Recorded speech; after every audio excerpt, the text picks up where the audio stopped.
Yo, halo guys, bagaimana kabarnya? Apakah semua baik-baik saja? Untuk kali ini saya akan merangkum film yang berasal dari negara Jepang. Film ini komedinya masuk, actionnya masuk, ceritanya juga seru. Si tokoh utama sifatnya 11-12 sama Jiraiya Sensei yang ada di serial Naruto. Otak mesum, suka bercanda tapi pro. Film ini bercerita tentang penembak jitu. Karena saya tidak mau banyak spoiler, so sebelum masuk ke ceritanya, terima kasih yang sudah klik video ini dan inilah City Hunter.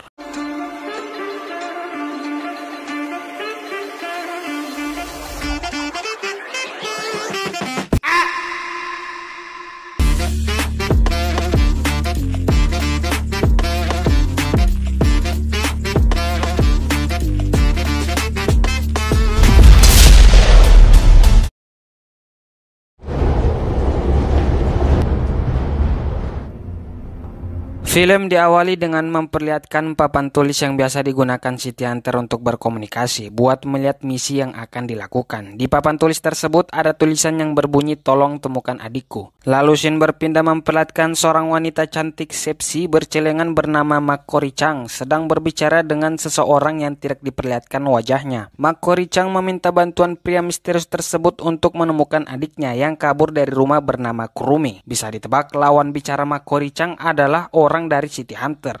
Dengan sedikit memohon dan memperlihatkan celengannya tipis-tipis, akhirnya si City Hunter tersebut bersedia membantu.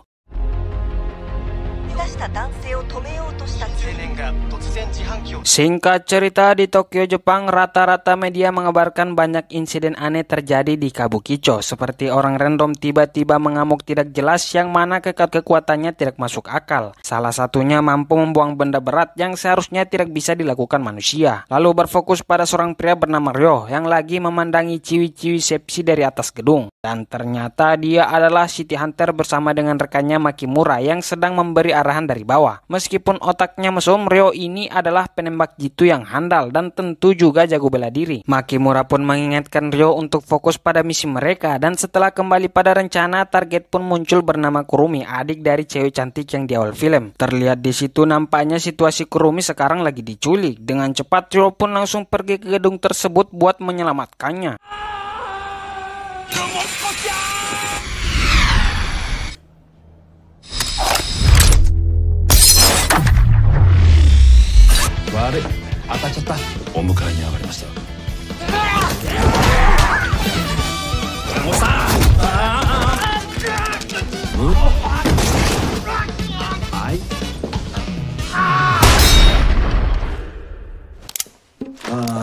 Ya, dengan penuh gaya, Ryo pun mengalahkan semua musuh dengan mudah. Tapi entah mengapa Kurumi yang melihat itu tiba-tiba kabur, mungkin masih tidak mau pulang. Ryo pun memberitahu Makimura jika Kurumi kabur dan mereka mengejar Kurumi bersama-sama.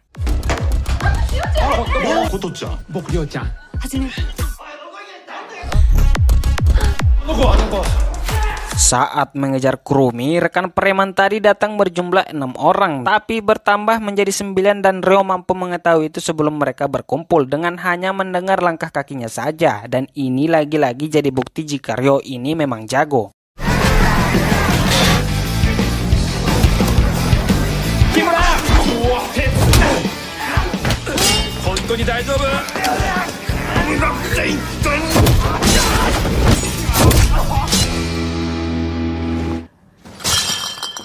Setelah mengalahkan para preman, lanjut mengejar Kurumi, tapi anehnya Kurumi kuat melompat ke gedung selanjutnya, sedangkan Ryo yang dikenal pro tidak bisa mengikutinya.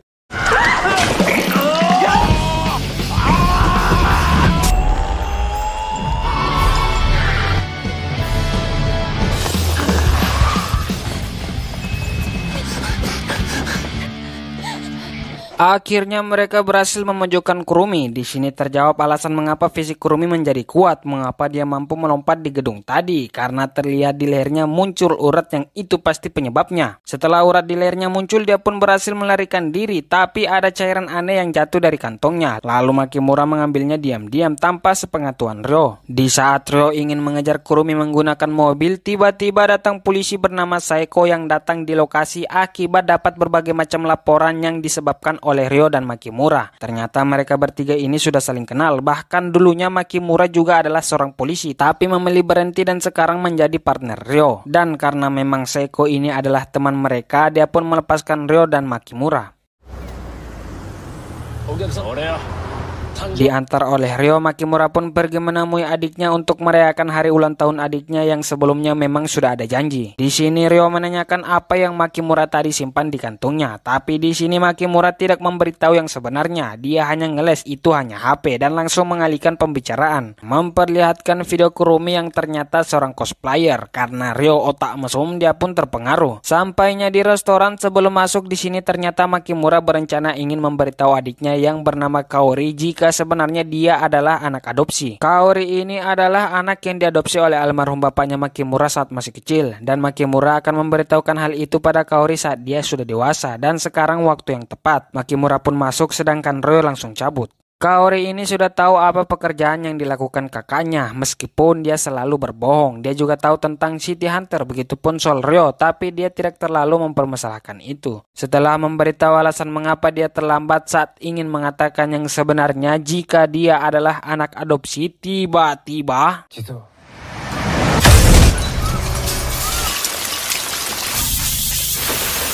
ya, ada mobil yang menabrak Makimura dan sebelum itu terjadi dia sempat mendorong Kaori. Makimura yang masih selamat langsung diserang oleh pengendara mobil tersebut yang mana terlihat di lehernya ada urat sama seperti milik Kurumi. Karena Makimura tidak sejago Ryo, dia pun dibunuh oleh pria tersebut. Sedangkan Ryo yang menyadari hal itu datang terlambat, datang setelah Makimura sudah sekarat. Di saat-saat terakhirnya Makimura memberikan cairan aneh tersebut dan berpesan untuk menjaga adiknya yaitu Kaori. Sedangkan Kaori yang melihat itu hanya tidak berkata apa-apa. Di sini bisa dilihat jika Ryo yang dari tadi diperlihatkan selalu bercanda, ekspresi wajahnya berubah seperti wajah yang murka ingin balas dendam kepada si pelaku yang telah membuat sahabatnya meninggal.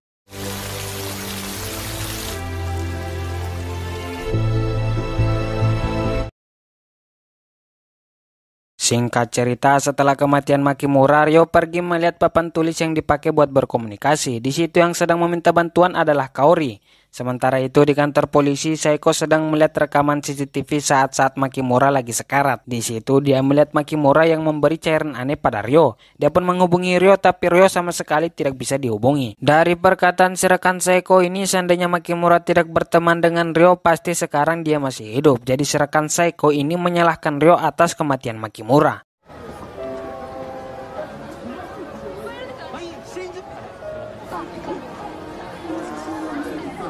Di tempat Kaori, dia yang lagi mencari Ryo menemukan Ryo yang lagi asik-asik bersama ciwi-ciwi. Bukannya berduka, Ryo malah bersenang-senang dengan wanita. Tentu Kaori marah melihat itu. Di sini Kaori hanya meminta bantuan Ryo untuk mencari pelaku yang telah membunuh kakaknya. Tapi Ryo hanya berkata, lupakan yang sudah mati, itu adalah yang terbaik. Mendengar itu, Kaori memutuskan untuk mencari pelakunya seorang diri. Dia pun pergi ke preman setempat buat bertanya-tanya. Tapi dia justru ingin dibawa ke kantor mereka buat dijadikan pekerja. Untungnya Ryo datang menolong.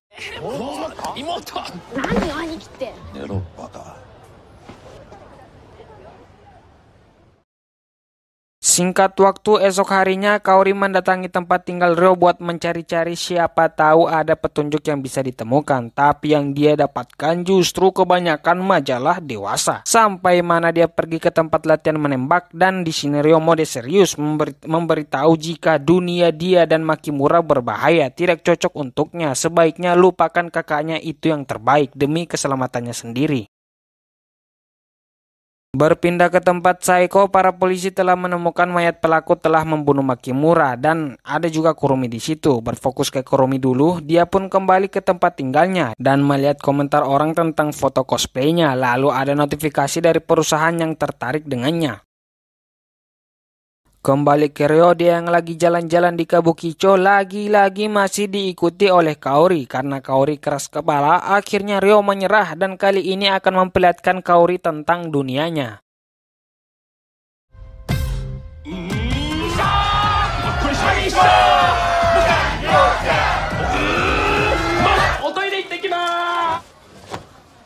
Setelah memperlihatkan joget-joget, Kaori masih juga keras kepala. Dan kali ini yang asli, Ryo hanya berpesan untuk jika masih ingin ikut, diam dan lihat saja. Mereka pun masuk ke tempat kasino yang dipenuhi oleh preman-preman berwajah garang. Salah satunya preman yang pernah ingin membawa Kaori. Di sini Ryo hanya diam saja sampai mana datang kakek-kakek bos tempat ini yang langsung memarahi anak buahnya. Dan ya, ternyata Ryo dan si kakek sudah saling kenal.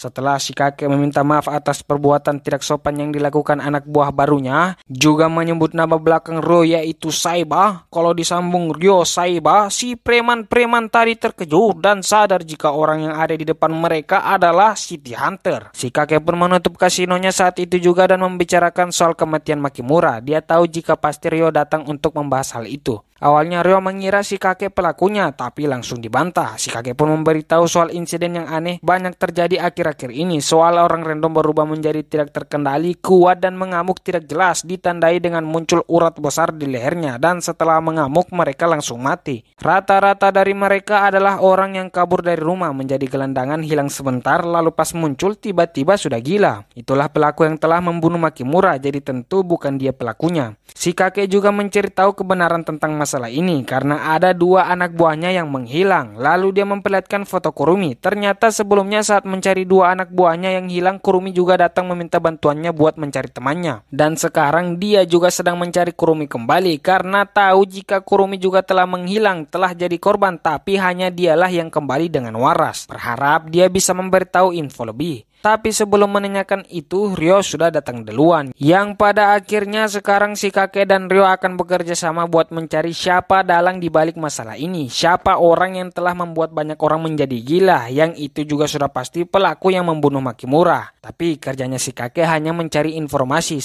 selebihnya Ryo yang lakukan. Si kakek hanya berpesan untuk Ryo hati-hati karena musuhnya kali ini adalah orang yang tidak punya akal sehat. Kaori yang sedari tadi menyimak langsung pergi mencari Kurumi saat itu juga.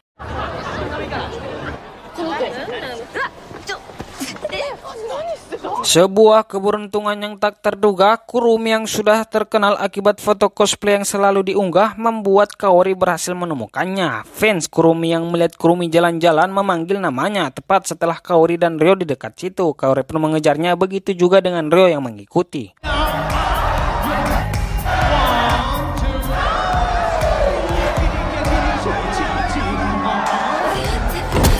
Sampai mana Kurumi masuk di tempat joget-joget lalu berpapasan dengan pria badan besar bermasker. Lalu si pria menodongkan pistol. Kurumi pun dibawa sedangkan Ryo yang melihat itu langsung mengikutinya.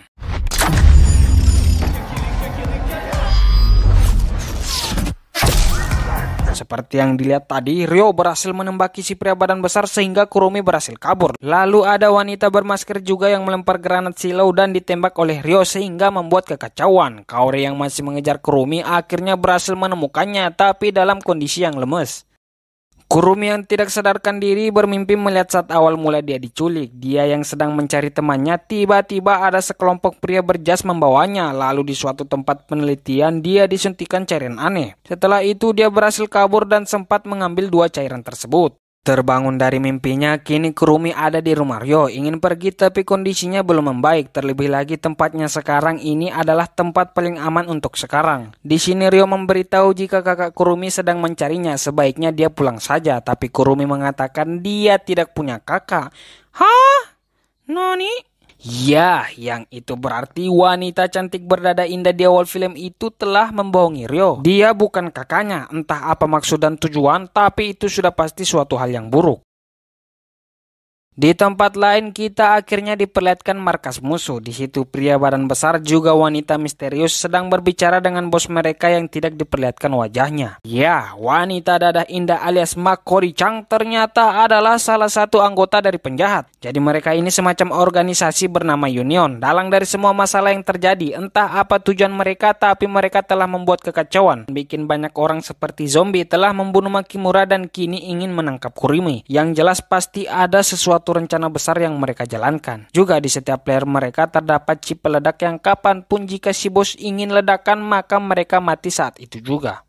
Di tempat lain diperlihatkan Ryo yang sedang bertemu dengan Saeko. Saeko memberi laporan analisis yang sebelumnya cairan aneh dari Kurumi telah dikirimkan kepada Saeko. Dari hasil analisis tersebut, semua korban orang mengamuk tidak jelas lalu mati simpelnya sama dengan cairan aneh itu. Pun juga dengan orang yang telah membunuh Makimura. Cairan itu merangsang otak selama beberapa hari dan meningkatkan otot secara ekstrim, membuat orang luar biasa agresif, dan jika efeknya sudah hilang mereka langsung mati. Ternyata Ryo tahu soal cairan aneh itu. Dulunya disebut debu malaikat, cairan yang pernah dipakai buat perang, tapi untuk kali ini cairan tersebut telah disempurnakan. Jadi ada seseorang yang melanjutkan riset tersebut. Dan untuk alasan mengapa para Union mengujinya kepada orang secara terang-terangan, itu hanya iklan untuk memperkenalkannya pada dunia. Dan jika mereka berhasil menghapus efek sampingnya, maka cairan aneh tersebut akan menjadi senjata yang seluruh dunia inginkan. Itulah alasan mengapa mereka mengincar Kurumi hidup-hidup, karena dia adalah kunci untuk mewujudkan hal itu. Mengetahui setelah dicoba pada tubuhnya, hanya dialah yang tidak berpengaruh pada efek sampingnya. Sebelum Ryo ingin pergi, Saeko memberitahu sebuah fakta. Dulu 20 tahun yang lalu ada insiden sama persis seperti yang terjadi sekarang. Ada orang yang mengamuk karena efek dari cairan itu. Lalu ada seorang polisi yang menembak mati pria tersebut. Polisi yang menembak itu adalah ayah Makimura, sedangkan pria yang ditembaknya adalah ayah dari Kaori. Itulah alasan mengapa dia mulai mengadopsi Kaori. Dan ayah Makimura juga mulai meneliti cairan itu selama bertahun-tahun sendirian.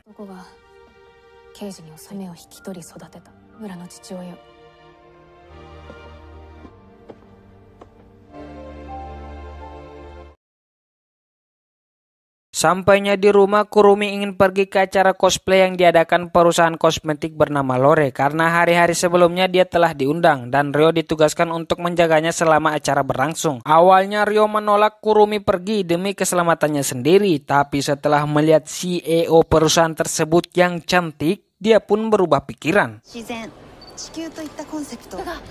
社長の魅力的キャラクターとして登場していただく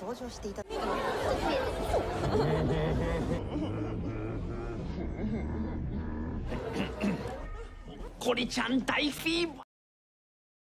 Tepat sebelum acara dimulai, Kurumi berbicara langsung dengan wanita, saya sebut saja Cheo. Si Cheo mengaku dia adalah penggemar berat Kurumi, maka dari itu dia memaksa stafnya agar bisa membuat Kurumi datang di acara ini. Saat Kurumi tampil, Ryo dan Kaori bertugas untuk menjaganya. Sementara itu di luar, Makori-chan dan pria badan besar mulai memasuki acara. Kembali lagi di dalam, Ryo ternyata telah menyadari akan adanya bahaya dan memberitahu kepada Kurumi jika musuh sudah datang dan...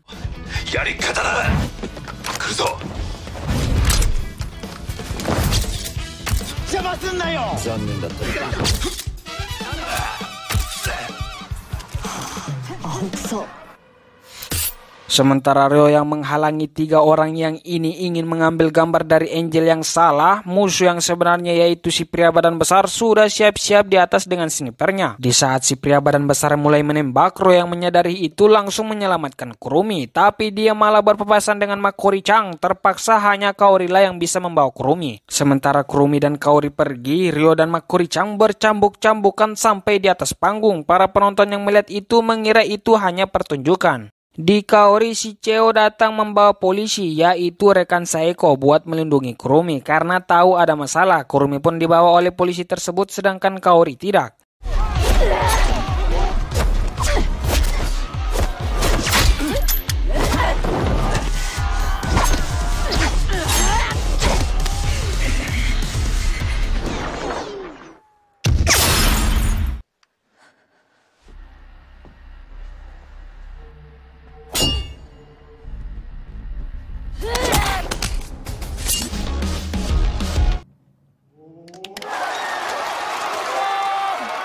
Meskipun sempat mengeluarkan tembakan, tapi para penonton masih percaya jika itu hanya pertunjukan. Si pria badan besar berhasil kabur dengan luka di tangannya, sedangkan Makori-chan berhasil ditangkap. Makori-chan pun dibawa oleh Saeko, sedangkan Ryo yang tahu jika Kurumi dibawa oleh polisi merasa ada yang salah karena Saeko tidak tahu hal itu. Kembali di mobil, Makori-chan terlihat sangat ketakutan lalu tiba-tiba mengatakan demi Union dan...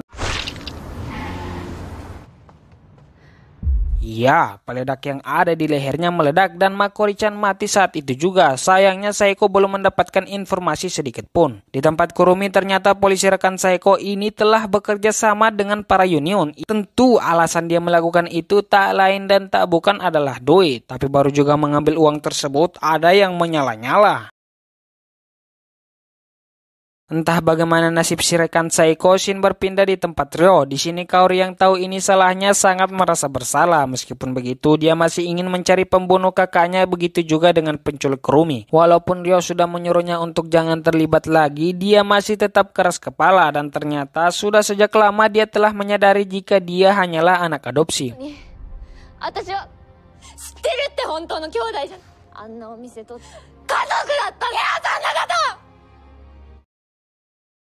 Karena melihat tekad Kaori yang sangat ingin membunuh pembunuh kakaknya, Ryo pun tidak masalah jika Kaori ikut bersamanya untuk mencari Kurumi.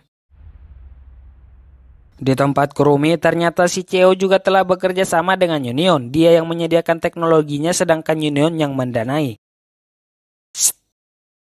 Setelah sudah tidak dibutuhkan, si Cheo langsung dibunuh, begitupun juga semua orang di sana terkecuali Kurumi. Dan orang ini ternyata bukan bosnya, dia hanyalah salah satu petinggi di Union yang itu ditandai dengan cincin yang dia pakai. Tentu masih ada para petingginya dan masih ada bosnya karena ternyata Union ini adalah organisasi besar. Dia pun menelepon seseorang untuk mendatangkan helikopter buat dia pakai ke markas bersama Kurumi.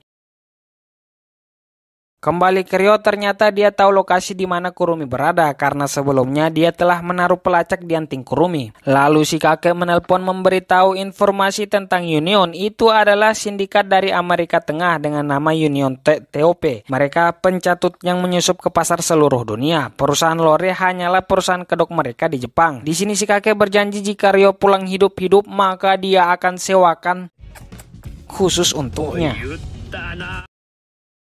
Di tempat Saeko, dia menemukan rekannya yang telah mati bersama uang-uangnya. Menyadari rekannya telah berkhianat, dia menyuruh bawahannya untuk mencari semua barang-barang pribadi milik rekannya. Kembali ke Ryo, singkat waktu sampailah mereka di markas Union, tapi di sini tidak menemukan satu orang pun yang masih hidup. Lanjut menelusuri, mereka menemukan tempat pembuatan cairan aneh tersebut. Lalu tiba-tiba muncul pasukan dari belakang yang langsung mengepung mereka dan inilah yang terjadi. Uber Eats でキャンセルしときますね。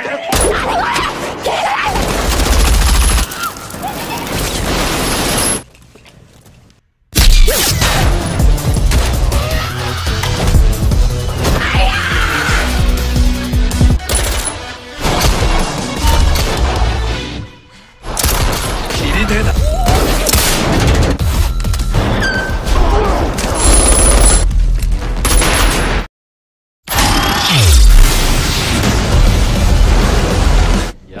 Setelah mengalahkan para pasukan, ternyata si bos dan Kurumi belum pergi. Karena Kurumi yang dijadikan sandera, Ryo tidak bisa apa-apa. Di sini si bos menawari Ryo untuk bergabung dengannya. Melihat skillnya tadi yang di luar nalar, pasti para petinggi menyukainya. Tentu Ryo menolak, yang alhasil membuat si bos mengeluarkan si pria badan besar dari kontainer yang kekuatannya telah di-upgrade. Si bos pun kabur dan Kaori mengejarnya.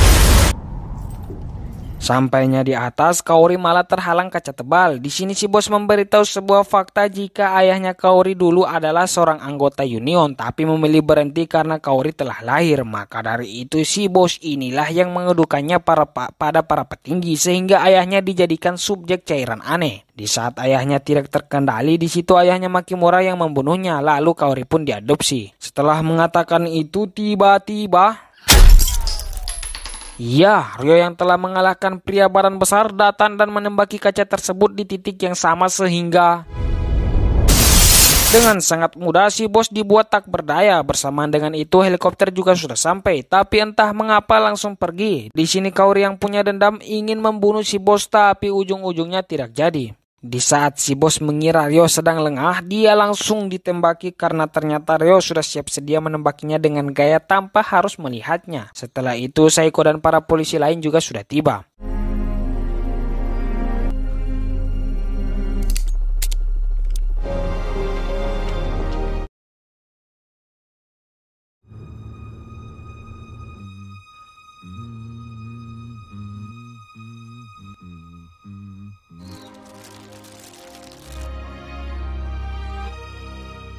Besoknya di siang hari, Ryo terbangun dengan Kaori yang masih datang di rumahnya, dan kali ini lagi bersih-bersih rumah, membuang koleksi ciwi-ciwinya, dan ternyata dia ingin tinggal di sini, memutuskan untuk menjadi rekannya Ryo walaupun hanya jadi beban. Dan film pun selesai. Mungkin masih mau dibikin film lanjutan karena si bos yang asli atau para petinggi masih belum dikalahkan, dan pasti masih banyak kejahatan yang akan terjadi. Jadi pesan yang bisa kita ambil, jangan tergoda sama celengan. Belajar dari apa yang Ryo alami pas dia ditipu oleh Makori-chan.